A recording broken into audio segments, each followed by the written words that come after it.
we'll let everybody cascade in.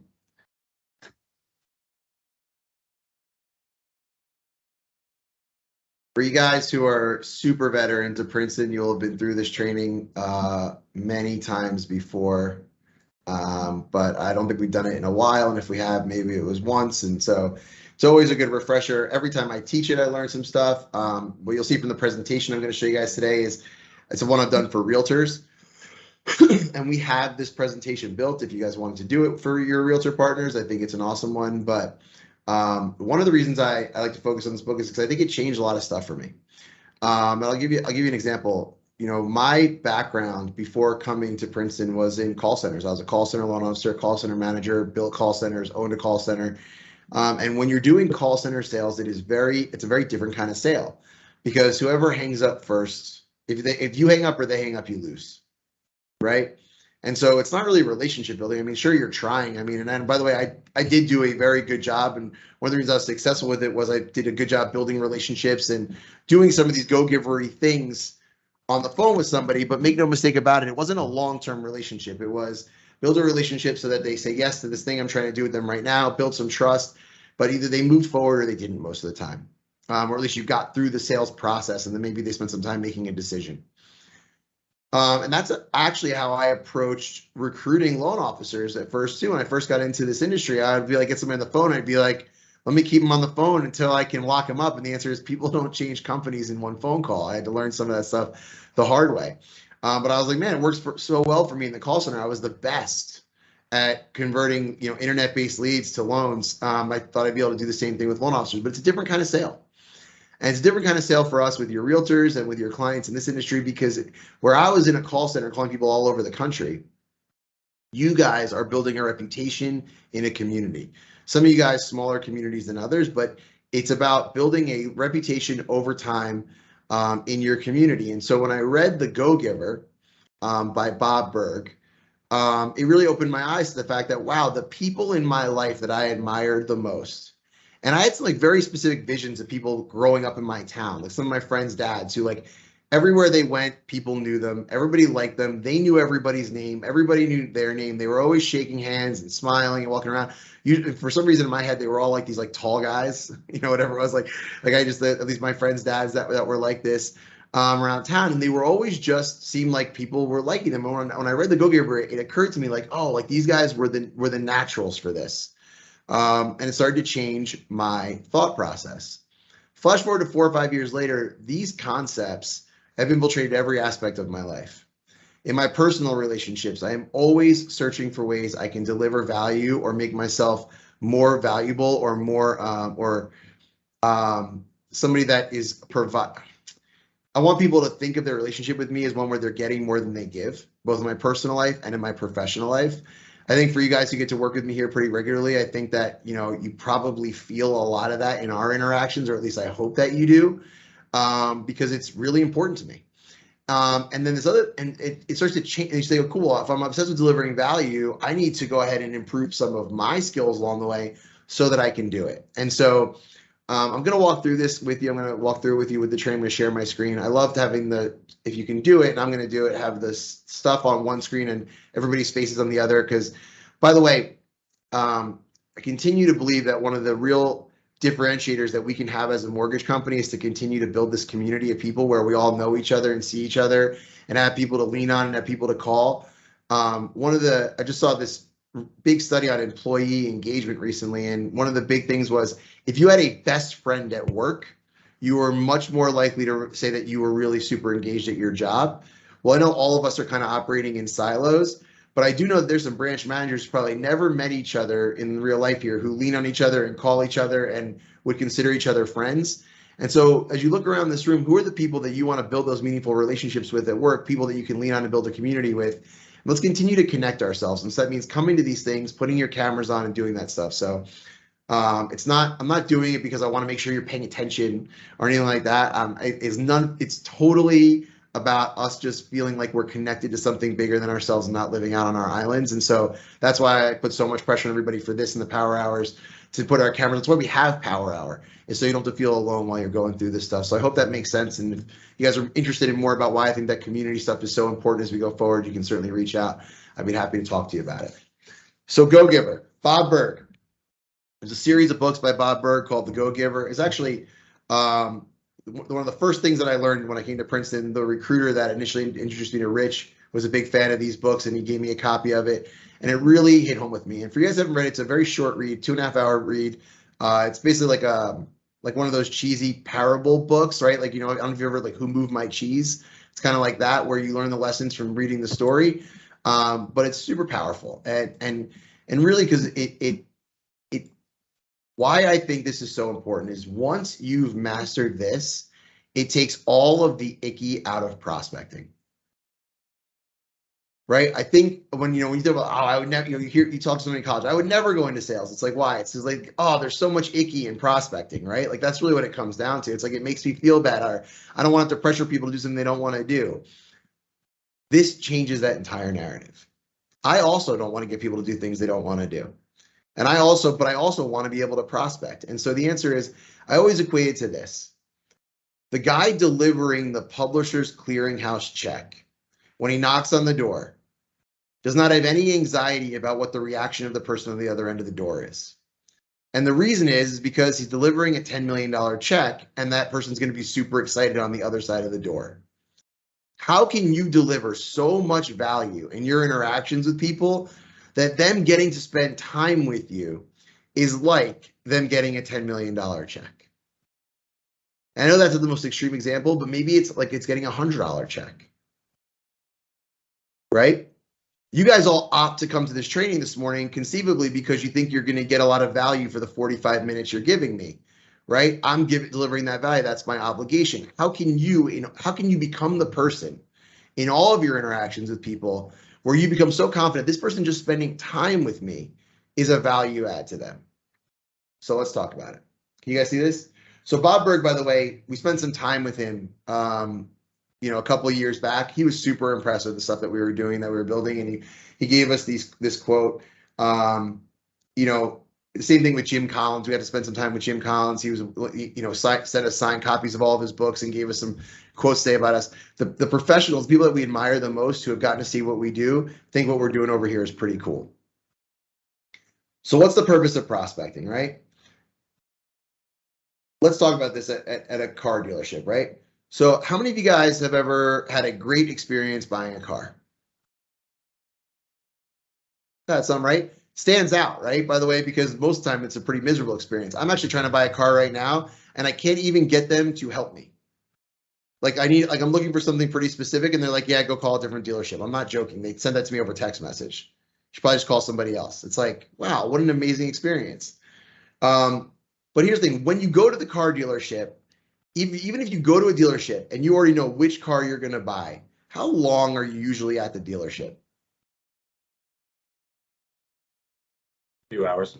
Yeah, a few hours. It's ridiculous. I'm like, I want that one.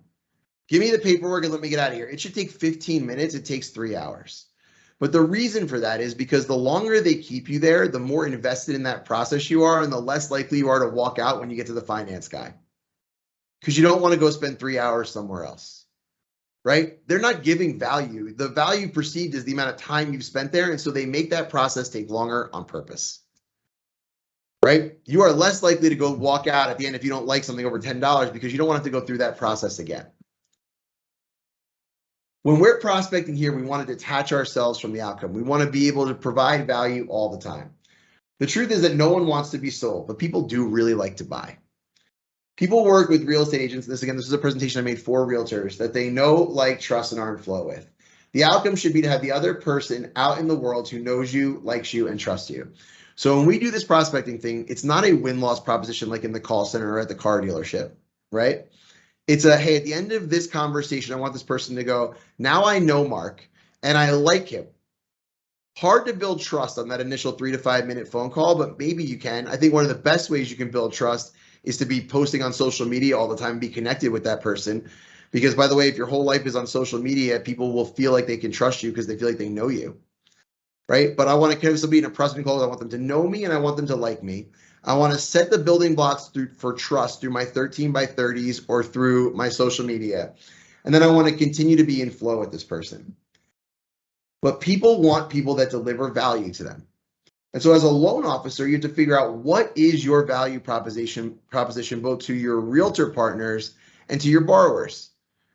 Realtors can work with loan officers in any company, right? And borrowers can get loans at a bunch of different places. What is your value proposition?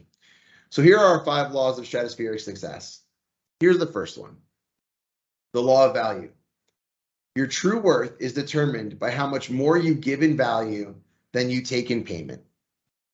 Okay? So let me give you some examples of this. How many of you guys have eaten from McDonald's in the last 12 months? Raise your hand if you've had anything from McDonald's in the last 12 months.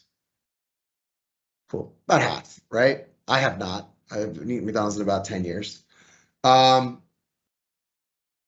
McDonald's serves billions and billions and billions of people. They are an incredibly successful company. If their meal that costs $7.99 suddenly costs $50, how many of you guys would still go get McDonald's? Right? No. So this value that we talk about here is the McDonald's is good because for $7.99 you can get this sandwich and this fries and this Coke. And that's a really good deal for $7.99, or maybe it's $8.99 now or whatever it is. Inflation's, a bitch. But at the same time, how many of you guys have spent $50 on a dinner in the last 12 months for yourself? How many of you guys had a $50 meal that you would have spent $70 for happily? So, well, you leave both places full, right? We're not looking at a dollar per calorie equation on how much it is that we like what we get. That's a very small part of the equation, right? McDonald's has an amazing business because they deliver more than you expect for $7.99. And Ruth's Chris has a really good business because theoretically they deliver more than you would expect for a $40 steak, or from their $12 sides, or from the service they provide while you're there. And so when you're getting shopped all the time, by the way, I know that there's different markets and different times, and please do not take this as an attack, right? Think about how it's true for you. How often are you always going for something that's the cheapest? Well, statistically speaking, only 5% of people are obsessed with getting something at the absolute best price. And actually, somewhere between 10 and 15% of people actually look for higher priced items because they assume that something's more expensive, it's better. And then about 80% of people in the middle are looking for some combination of those two things. So most people are looking for good value, right? So let me ask you a question. How many of you guys run or work out? How many of you guys bought the cheapest sneakers you could find for working out? How many of you guys specifically looked for the most expensive sneakers when you were choosing what sneakers to work out in? You were looking for some sort of a value, right? In determining that. And how happy you are with your sneakers changes potentially based on how much you paid for them. So if you gave your sneakers a score of an 8 out of 10 and you paid $50 for them, you might be pretty psyched about your sneakers. But if you paid $300 for your sneakers and you rank them as an 8 out of 10, you're going to be pretty pissed off, right? And so how much more we deliver in value than we collect in payment is our value.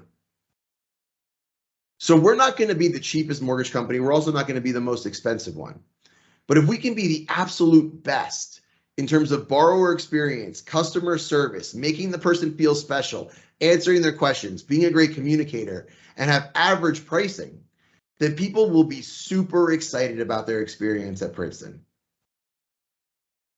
right? You have to, so if you're a loan officer right now making 70 basis points and you have lower rates here because you're making 70 basis points, you actually have less pressure on you to deliver tremendous value to somebody or tremendous service to somebody than a loan officer that's making 130 basis points here or 150 basis points here to deliver that service. That's very real. It's built in. You guys might not think about it that way. But if you want to be 125, 130 basis point loan officer, You have to be exceptional at your ability to communicate to borrowers, to find borrowers, to communicate with borrowers, to select the best program for that person, to make sure they qualify up front so there's no pain, to communicate to your realtor like an expert during the course of the process, to make sure everybody feels like things went smoothly, to solve problems when they come up, to have a great team of people around you. Otherwise, you can't make that much money sustainably. Right? And so you should be obsessed with, how can I do more than people expect? What is something that people don't expect? Well, they don't expect an unexpected gift at an unexpected time. That's a way to deliver value. We talked about that recently. They don't expect you to communicate proactively. Hey, nothing really to update today. Just want to let you know everything's going great. Here's where your loan is. Just want to check in. Is there anything that you need from me? I saw an amazing YouTube video called The 7 Stars of Customer Service. It was about a realtor who's crushing it in Orange County, California. And he was like, when he goes to he has all these things that go out automatically during the process when he's the realtor in a deal, including like he sends moving boxes with moving tape to the house of the person who's buying the house with him halfway through the process. And then he sends all these like other thoughtful things during the process that make him exceptional. And he built a huge business over time. What are the things that you can do? What are some of the stressful things people have during the buying process where you could help them? How much would it cost you to have Home Depot moving boxes sent to someone's house with moving tape during the process? Would that be you delivering more in value than you're accepting in payment? Are they expecting that? Could that make somebody a raving fan of you and your business? With your realtors, are you giving them books or advice or different presentations that are going to help them grow their business? Are you giving them ideas for how they can by the way, I mentioned the thing with getting yourself in the private notes. Josh Catagano sent me one this morning. One of his realtors already listed him. If my seller will do a 2-1 buy down with you if you use my preferred lender, Josh Catagano at Princeton Mortgage, right? That realtor thinks that Josh is delivering exceptional value, right? And now Josh is getting himself into that thing, right? So that realtor is having an exceptional experience, and now Josh is getting something out of it also, right? How can you deliver more than people expect all the time? And it can be at McDonald's level or it can be at Ruth's Chris level, but any business that you see that is succeeding, it is because people think that for the price, they're getting something awesome. Anybody here know what a shibumi is? I know my Charleston people do. A shibumi is a overseas made piece of plastic and vinyl that you put up like a giant kite at the beach that provides shade for you like an umbrella. It probably costs $12 the material to make this thing, and maybe another 10 to ship it over from China where they make it. And they sell these things all day long in Charleston for $299 a piece. They all come in one color. So when you go to the beach, it's all these two-tone blue shibumis all up and down the beach. And people cannot wait to go buy theirs, right? Because the thing weighs 4 pounds. It sets up in 4 minutes. It cleans up very easily. It doesn't blow over like a beach umbrella. Right? And it's amazing. So people will pay $299 for it, no problem. And people give them out as gifts. They are delivering more in value than they expect in payment. And they're making huge profits to do it. How can you make somebody go through an experience with you as a loan officer, both on the real estate side and the borrower side, where they're like, I don't care what Mark's rate is, I'm using him because it's that much better. I'm using him because he always delivers more than we expect. You want to know how you get a 9 or a 10 on all of your surveys for customer service scores? You're consistently delivering more than they expect. And by the way, people's expectations are very low. If you look at our 9 and 10 reviews that we get, they're embarrassing. It's like, it was an amazing experience. Mark answered the phone and answered my questions. It's like, that's all it took. That's really all. People have very low expectations. Imagine if you blow them away with something extra. The best loan officers are obsessed with finding that extra value. Fred. I was gonna say the same thing. I mean, we all think it's gifts, but really, I mean, it's just picking up the phone and be like, hey, do you have any questions? Unexpectedly. I mean, Rachel, processor's handling the file, but I pick up the phone, ask a question, and they're like, wow, I didn't realize that you still called. It's great. It's a thoughtful gift. Is actually what it is, and it's being thoughtful in general. that is gonna deliver more value than you. The reason why people go to Hall's Chop House here in Charleston is because they're always extra thoughtful about everything they're doing. It just feels that way. It feels like they put more thought into making sure you had a good experience. Hey, You Mark, feel special while you're there. Go ahead, Fred. on the same note, sorry, but that carries now, since we're talking about growing our sphere of influence of realtors. When you do have a deal and you call up that listing agent for no particular reason other than just to talk and ask if they had any questions about our commitment or the approval, mind's blown. Yeah. And that's value right there. Massive. Listen, the reason why people go to, Fred's 100% right. The reason people go to McDonald's is it's fast. If it took you a half hour to get your burger, you wouldn't go. It's cheap. If it cost $50, you wouldn't go. It's the same every single time. You always know what you're getting. That's why people go to McDonald's. You can go to McDonald's anywhere in this country and your Big Mac is almost exactly the same. It's cheap and it's fast. And that's what people want. That's delivering value. What is your value proposition? What are you known for? It better be something if you're going to have if you're going to be able to get to that next level. How much money you make? Super simple. Also, McDonald's is a great example. Your income is determined by the amount of people you serve and how well you serve them. So if being a VIP, having a VIP loan officer experience with you means that you spend so much time with one customer that you only have time to do one customer a month, you will not make a bunch of money. Right?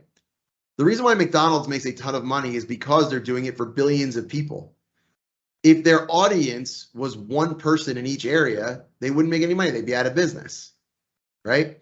So the amount of awesomeness in your customer service experience or the value that you provide for the amount of money you take needs to be in line with the amount of people you serve.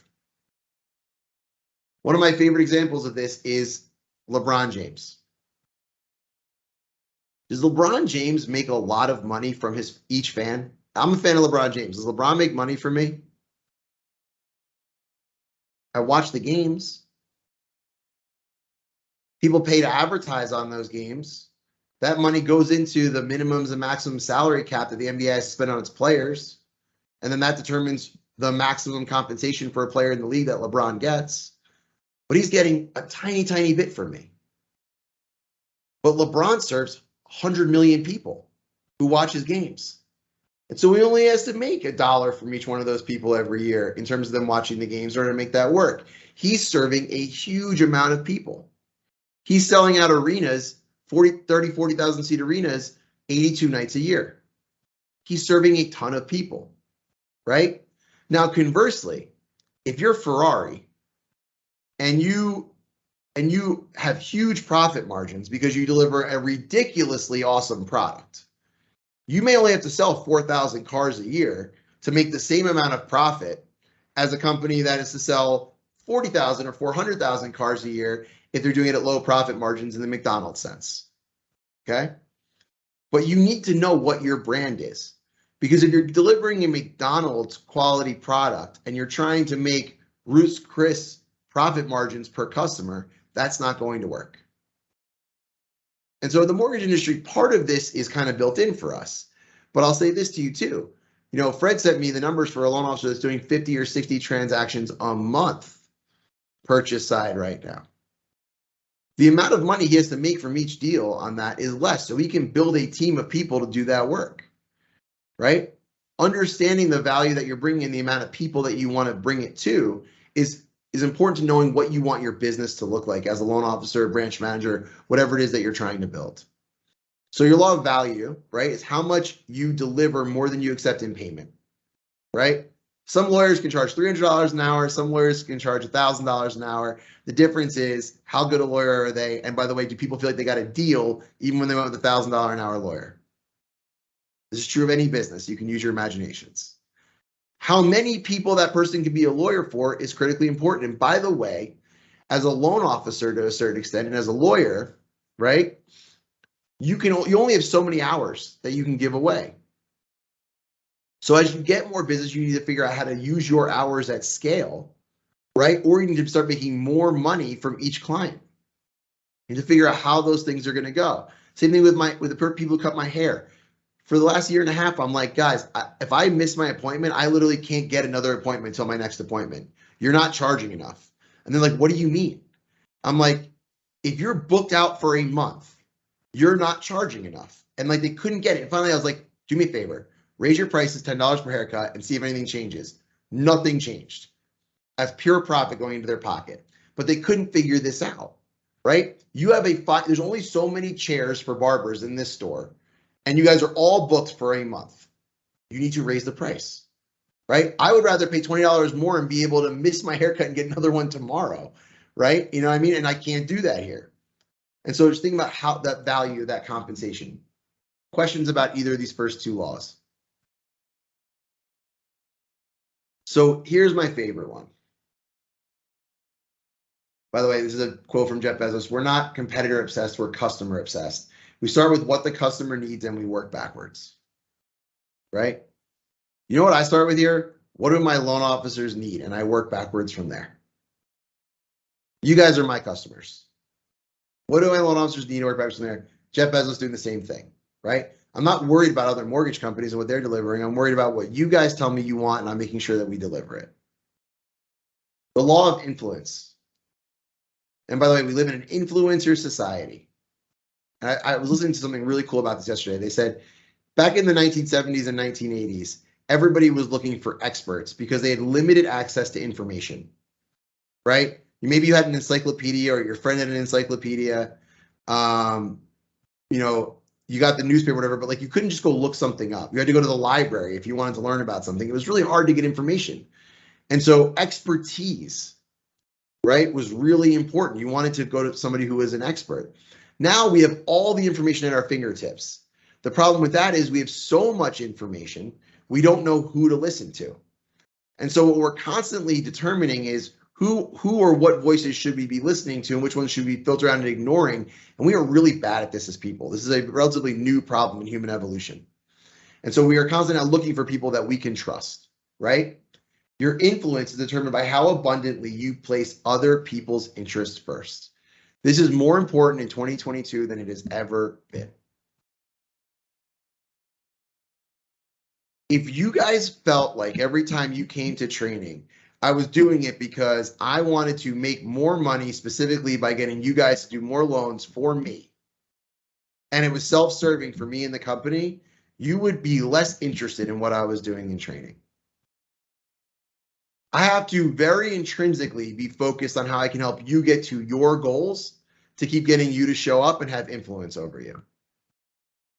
It's the same thing with you in every interaction you have with every realtor. I shot a video yesterday with a realtor that I'm going to be posting, the same realtor I posted the 2-1 buy down video with.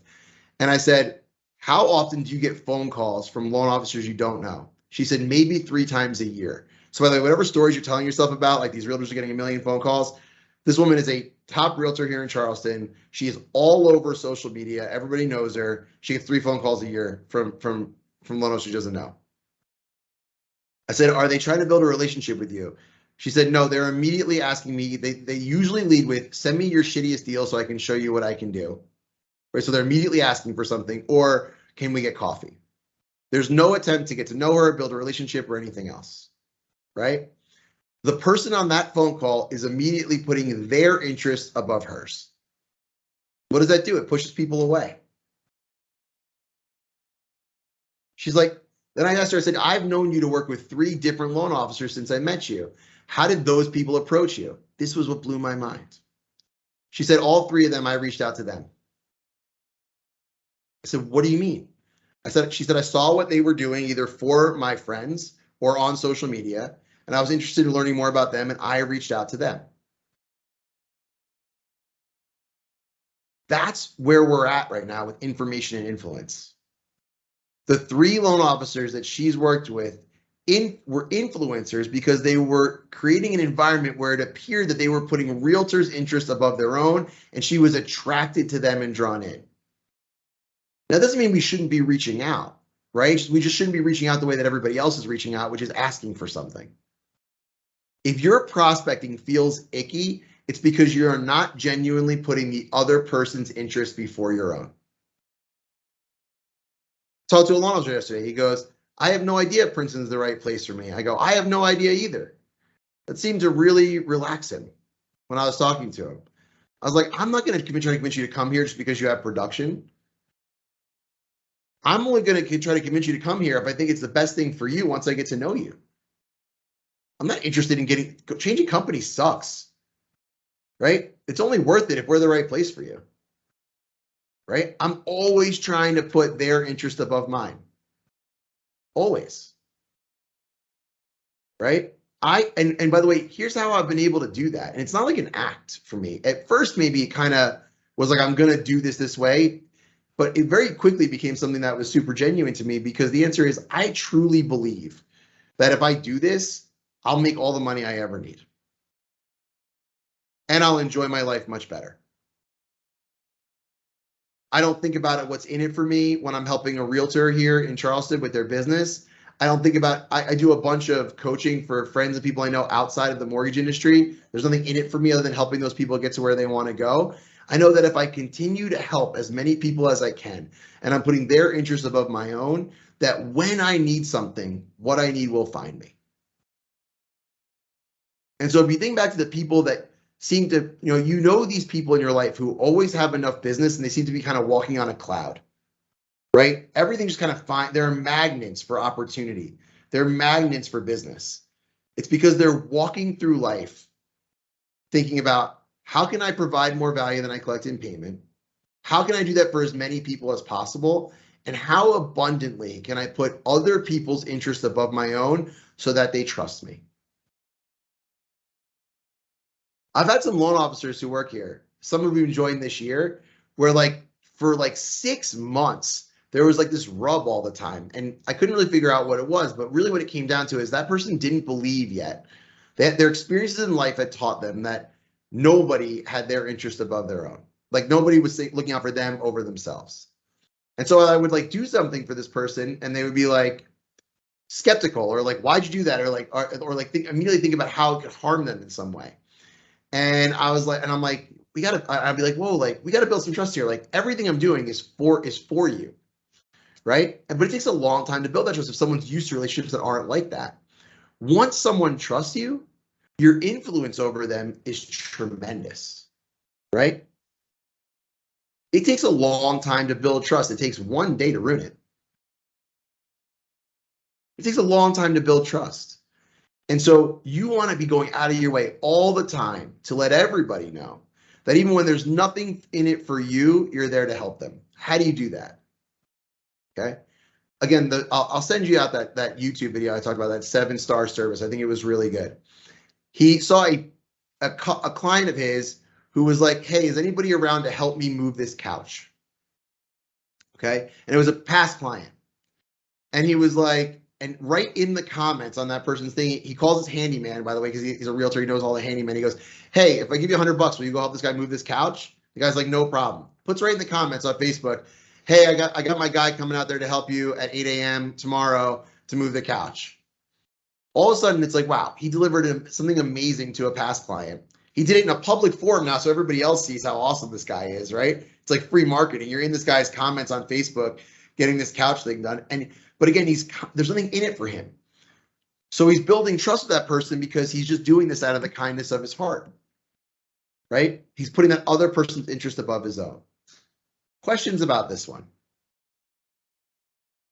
Does any of this seem hokey to you when you think about it? Yeah, Mark, that's great, but I got to get mine. I know some of you just won't raise your hand. So there's scarcity in all of us at a certain point, especially in a time like now where you don't have enough loans, especially if your personal needs are not being met, right? If you made a bunch of money over the last 2 years and you saved it, you can still place other people's interest above your own. You know what the best argument I have for loan officers budgeting and saving their money is this. It is virtually impossible to put other people's interests above your own if your basic needs are not being met. So you have to be willing to live a lifestyle and live responsibly in a way where your basic needs are being met so that you can genuinely put other people's interests above yours and have that influence. Does that make sense to everybody? If you're in a fear mode of, hey, I don't know I'm going to pay my bills, How easy is it for you to go pay somebody to move a couch, or even for you to go spend the time actually moving the couch yourself? No, you're like, I got to go find another loan. You end up in this mode of you gotta, and you end up having this scarcity mindset. It's very hard to be a go-giver if your back's against the wall. So how can you create a lifestyle for yourself, or a savings for yourself, or investments for yourself that leads to better outcomes in this way, so that you can genuinely be thinking about others before yourself? This was tough for me too. I had to make real changes, right? In order to be able to genuinely do this. But it's so rewarding once you get there, and it feels so good. Number 4, the law of authenticity. I think this should have a different name, in my opinion, because when I really break down, I've thought about this a lot. The product that you guys are selling is you. I don't know if you guys have ever heard this. There's like some cool TikTok videos where someone's like, if you had this much money, what would you invest it in? Right? And it starts off with like, $1,000. And the answer is, if you have $1,000, what you need to invest it in? Yourself. Take a class, read a book, get a certification, go to a conference. $1,000, you can't invest it in anything that's going to pay off for you unless you're investing it in yourself. The law of authenticity is, if you guys want to get more business, you need to make yourself the kind of person worthy of getting more business, which means you need to be investing in you. There is no shortcut for this stuff. That's why you're in the training. By the way, you're here today, so congratulations, you're already taking the first step. I think this is part of that journey. But you also want to read the books, and you want to spend the time watching the YouTube videos, and you want to keep investing in your learning and growth, because all of those things that you do will be the thing that makes you worthy of that business. What I mean by that is, when a realtor is like, hey, I'm struggling with this, and you go, I read a book last year that I think would really help you, because you invested that time in your own growth. And then you're able to put that person's interest above your own in that moment because you've done that work. You're now worthy of more loans and more business, right? If you're a bottom 25% loan officer and you meet one of the top 10 realtors in your area and think they're going to work with you, you need to have something else really going on in order to provide enough value to that person to get them to work with you. What is your value proposition? Can you be authentically you? And while you're being authentically you, attract this person through the value. Are you an expert on what's going on in the market? Are you an expert on the products and programs and pricing and different strategies for getting their borrowers the best loans?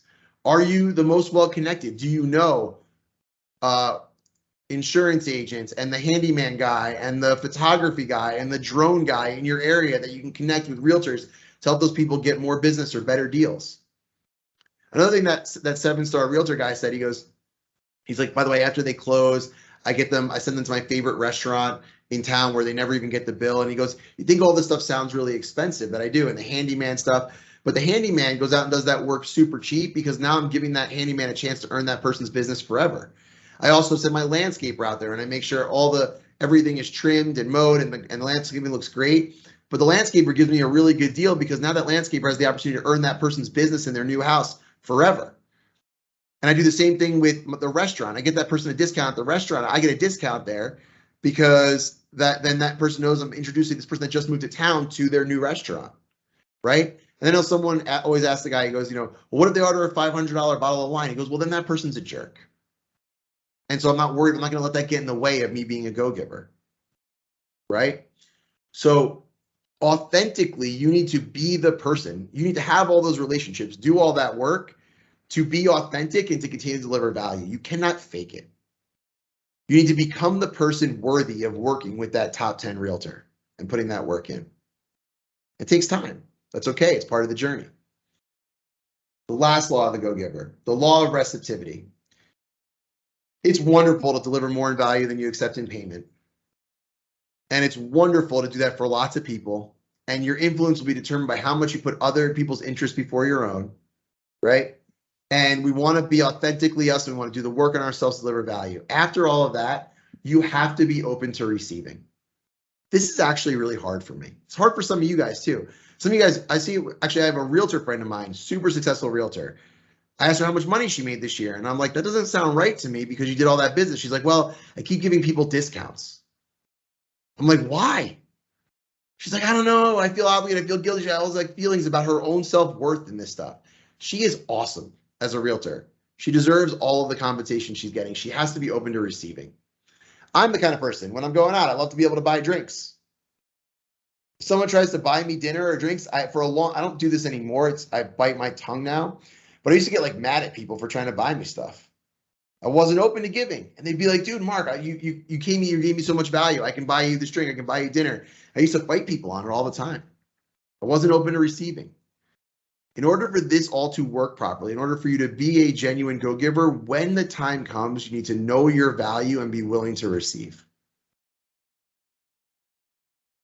By the way, I love being the guy to buy drinks and dinner for somebody. It makes me feel good. Why would I rob somebody else of the opportunity to feel that way? Being a jerk about it. I'm actually ruining it for people. They're like, no, man, I really want to buy you this drink. And I'm like, dude, I got it. I'm almost like getting like angry about it. It's like I'm ruining that experience for somebody. Selfish, right? You gotta get my own issue with that. So you gotta be open to receiving. Now, if you're only open to receiving, there's a reason this one's last. Because we all know somebody who's open to receiving and doesn't do the other 4 things, and we hate that person. But when you're genuinely doing those first 4 things, you have to be open to receiving at the end. And so this changed prospecting for me all the way around. Just really did. Changed it for me. Changed how I felt about it. Changed my mindset about it. Changed how I respond to every message on social media. When I get a friend request or a new follower on Instagram or LinkedIn right now, I reach out to them. Thank you so much for connecting. Let me know if there's ever anything I can do for you. I'm constantly looking for ways to deliver value. It changes all of my interactions. It also made me a happier person. I have so much more energy when I'm constantly thinking about how I can give, and I know that if I give enough, I will receive. When you have that scarcity mindset and you're looking to receive, you're unhappy, people can feel it on you, and suddenly you're the person calling the realtor going, hey, send me your shittiest deal. And she says in the video, and I'll get it out to you guys, she's like, that's not really a great intro to me. Why do you want to work on my shitty deals? If you think you're an awesome loan officer, you should be looking for my best deal. Right? And by the way, if I'm a realtor, I want somebody I know is good working on my bad deal because that's the one that can go wrong. Why would I give it to somebody I don't trust? If I have a deal I know that's going to be sticky, I want to go with my best loan officer I know is going to do a good job with it. Right? And so what message are we sending when we're doing our prospecting? Are we asking questions where we're searching for how we can add value? Searching for what we can do for them? Through the borrower process and the realtor process, are we looking for opportunity at all times to make somebody have an exceptional experience where they go, wow, Mark, you did not have to do that for me. That was amazing. It's like, no, I wanted to do it. I enjoy it, right? And by the way, these interactions are happening all around you, right? When you guys are filling out your upward feedback survey, right? And by the way, scores are the best ones we've ever had. Declining market, smaller team layoffs, we got the best scores we've ever had. And the reason for that is pretty simple. The people that we kept here are always in go-giver mode. They are always looking to deliver more than you expect. Every department here, right? That's what that happens in all their interactions. And so that's the people that you like because they feel like they have your interest at heart. They're putting your interest above their own, right? And you can feel those things. So I got to end there. We're almost out of time. Any questions or comments, or anybody who have any kind of situational things that they've run into that are worth discussing on this topic? By the way, where can we get this book? Which book? The Go-Giver? Uh-huh. Yeah, it's on Amazon. It's super cheap. And by the way, if you guys message Bob Berg, there's a really good chance he'll message you back. He's a fan of ours and he's very good at responding on social media, or at least he has been in the past. But yeah, we'll get you that. I'm also, Olivia, if you could send out the YouTube video from yesterday, the 7-star one. But go on YouTube and there are millions of loan officers out there sharing the things they do to deliver more value. Steal the things that feel genuine to you. It has to be authentic to you, but steal everything you can. You don't have to reinvent the wheel with any of this stuff. One of the things that Nicole and her team do is they send out tape measures. It's like everybody needs to do measuring when they move into a new house. They got to figure out what fits and what doesn't, right? All the realtors in town are constantly walking around measuring things when they go to houses to see what's going to fit and what doesn't, right? How can you give something away that people need or use on a regular basis anyway, right? Cool, guys. I appreciate your time. Please rate the meeting, and I'll send out a topic for tomorrow's training later on today. Happy selling, everybody. See you guys.